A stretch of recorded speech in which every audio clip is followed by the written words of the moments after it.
Hi everyone, it's Allison from Fathom 5 Tarot, and it's been a while since I've made a video, you guys. I'm really inconsistent. I've been super busy. But I thought tonight I had a chance, the house is quiet, so I would jump on and do a quick little tarot tag.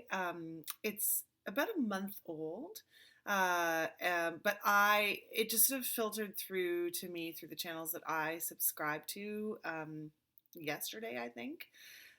So I probably already missed the big bandwagon, but that's okay. I thought it would be fun to do. And it was the Shopping for Tarot hashtag, as you can see from the title.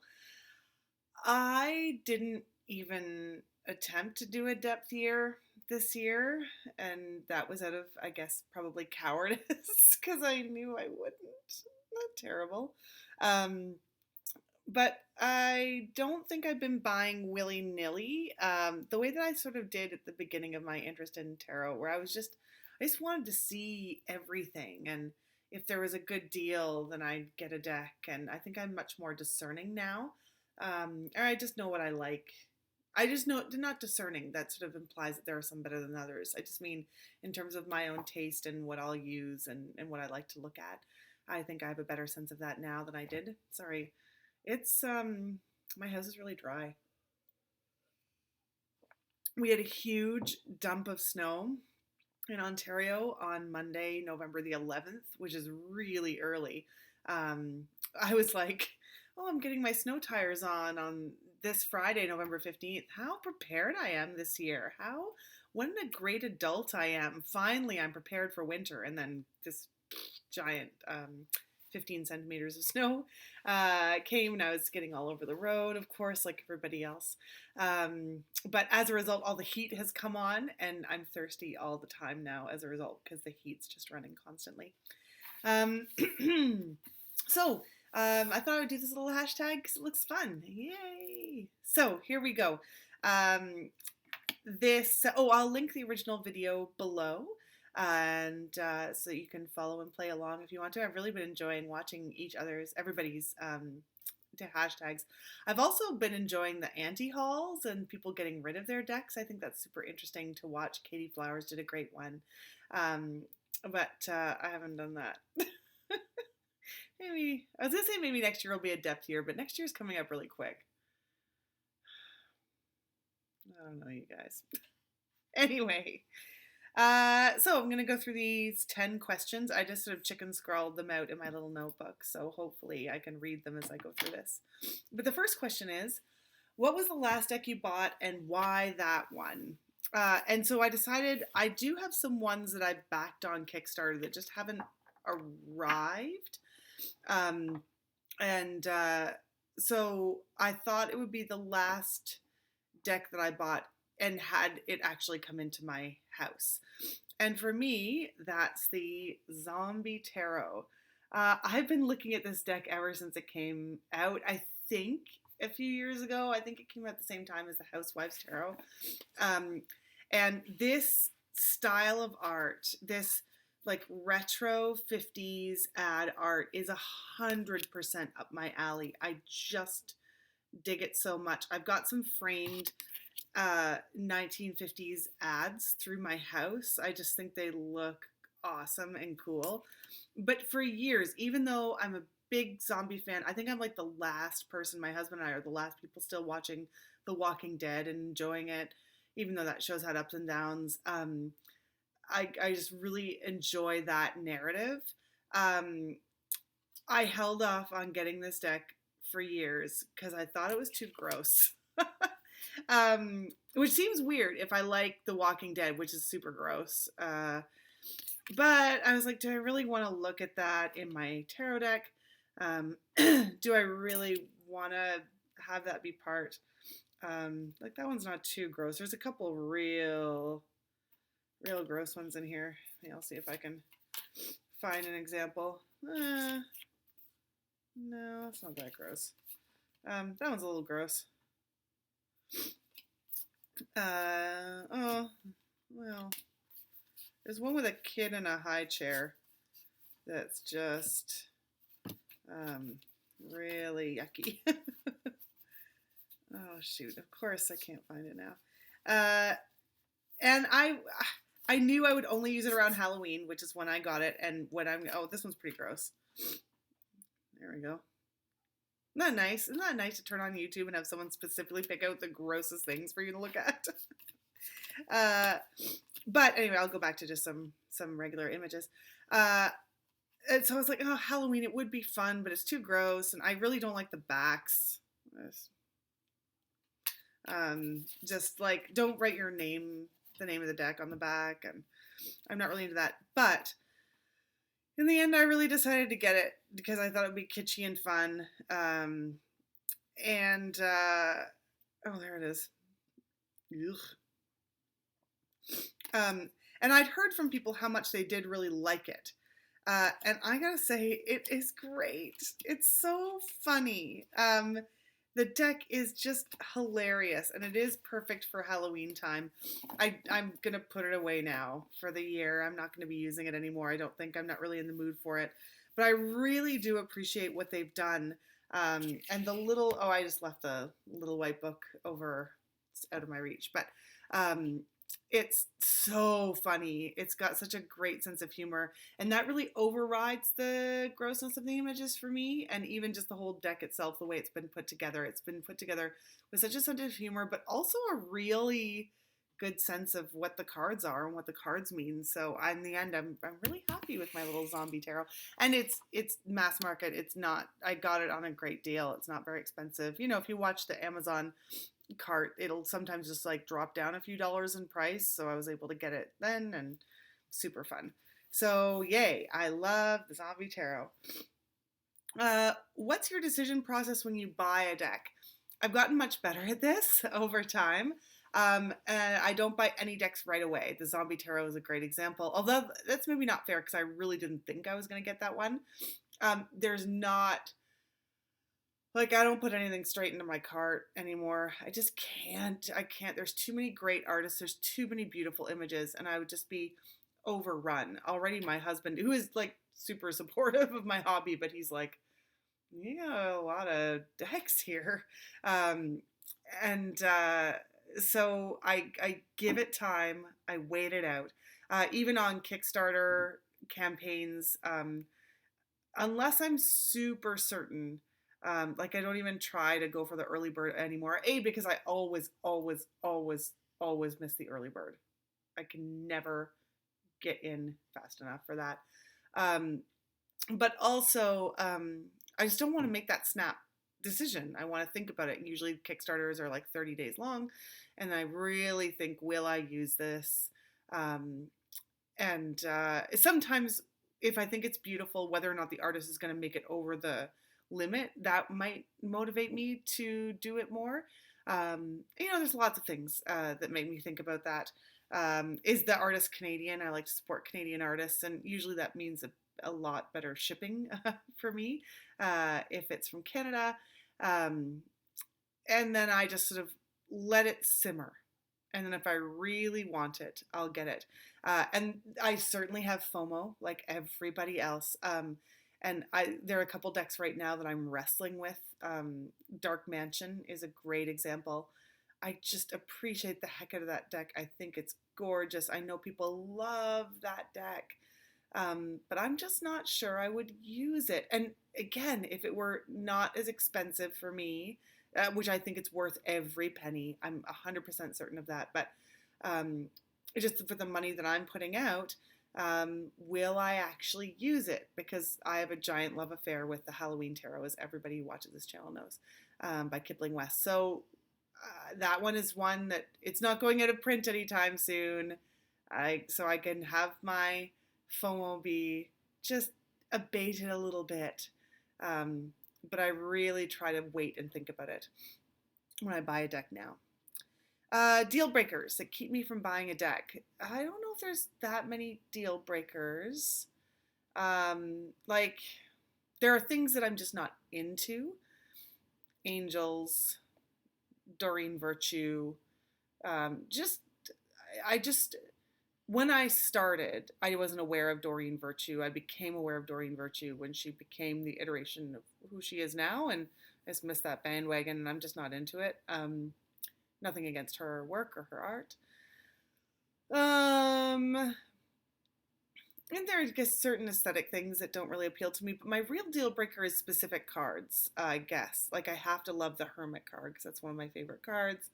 Um, I have to love the Strength card. I look for the Strength card and how that's depicted because I really don't like it when it's like person versus giant animal. I like it when it's like person, like communing with giant animal, if that makes sense. So the gentle way that the woman is holding the lion's mouth open, the Rider Waite Smith, for me, it's got to be that.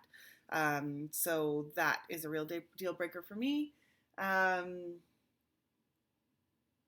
Nothing else really that I can think of. I'll consider all, but I will think about it for a long time. Little white book or big guidebook. For me, that really depends on the deck. I don't always use the book, uh, but for some decks, I really prefer more information. I do love to know how the artist thinks about their own work. That's awesome for me. I love it, especially when there's something else that I can learn from the guidebook as well. Like the Animal Totem Tarot has got a fantastic guidebook, and you learn so. Excuse me. You learn so much about the animals that are in that deck. It's super cool. But not having a guidebook is not a deal breaker for me if I feel like I can just open up the deck and use it. So that's fine.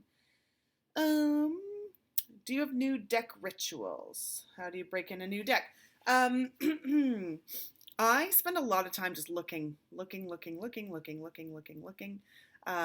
through the different images, just sitting down and taking my time and just really appreciating them. I just love metaphor and I love story, and that's what it is for me. And then, oh yeah, there is a question about, well, interviewing new decks. So I'll get to that in a minute, but I do that, and I'll talk about that in 2 questions. Ever been disappointed after getting a deck? Yeah, I think initially it would be that, like when I first started, I'd be like, oh, that's a deck and it's a good price and I'm gonna get it. And like Shadowscapes is a great example where, again, I recognize the beauty of that art, but I just can't make heads or tails of it because it's small and busy. And I know that there's somewhere floating around. I think it's in a different language, but it's like a bigger version of the cards. That might be great.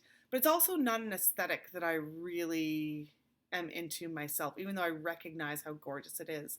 I'm not into sort of that fairy energy. So that, but that's more about my impulse buying at the beginning of this. But the example I chose, because it's interesting, because there's a bonus question of have you ever been pleasantly surprised by a deck? So my disappointment after getting a deck was the Brady Tarot, just because I really found it hard to get into at first. The images seemed smaller. I think the images just look so big and open when I saw it on the Kickstarter, and then they're smaller. They're just little cards. Of course, they look smaller, and I wasn't sure about the keywords either, and how that would work. And I wasn't sure. I felt like the cards looked busy. But then I was like, I've actually got a whole video about this. I'll link. I went through this whole journey with this deck, and now this is the deck that pleasantly surprised me because I love it. I love it, love it, love it, love it, love it, love it, love it. And it's awesome. And the guidebook is phenomenal. It's not huge. It's by Rachel Pollack. Again, I'm looking around. Where did I put it? It's somewhere out of my reach. But it's fantastic. And I love it so much that people probably know there's a second edition of the Brady Tarot coming out where the white borders have been taken away. And the cards are a little bit bigger and therefore the images are bigger. And while that would almost always be my preference, I like this one better. I've become so bonded with this one now that I feel like I would miss that little border. Isn't that funny? Because at the time I was like, oh God, just why would you cram it in there? And normally I do not like bordered cards, but I think the bright I don't know, it just frames our artwork. Can't explain it. Can't explain it. Love this deck. So that's my question for both of those questions. At first I was like, oh, too hard. And now, love. Do I interview new decks? Yes, I do. I think it's a fun little way to just sort of do, and I vary it up. I don't ask a ton of like questions, but I vary it up and sort of see like the feel I get from it, and I really enjoy that little ritual. So I do like it very much. Usually just 1 to 3 cards, usually 3, and different questions depending on the day and how I want to frame it. But yeah, it's fun. I love it. Do I buy decks for a specific purpose and only using it for that purpose? No. I'm not really. I don't really. I'm not really a tarot reader. I don't really read cards for other people. It's not my job. I don't do that, except for fun with my friends when they want it. No, it's all for me and my enjoyment. The next question is, do you buy yourself, like a buy deck specifically to use for yourself, or do you ever use it with others? Not specifically. Maybe it would work out that way because, again, I don't read very often for other people. But no. No, I don't think so. It's fun. Finally, question 10. What do you wish deck creators would do more of or stop doing? This is so personal. It's such a personal preference thing. I would.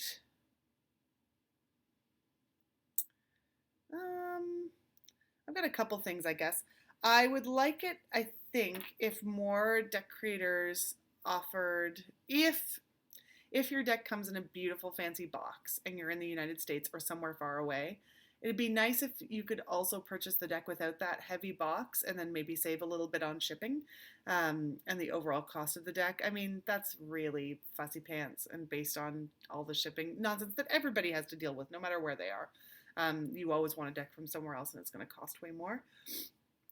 My own personal preference, I love gilding, but I love matte gilding. I'm not really a fan of shiny gilding. I don't find that it sets off any of the decks. I've got some lovely decks that have shiny gilding, and I can't think of one where I feel like it really sets off the artwork better because it's shiny. I think I'd always prefer matte or black if it's a black deck to have the black sides like Dark Mansion is. It's beautiful. I don't love that. And I guess I just hate tucked boxes.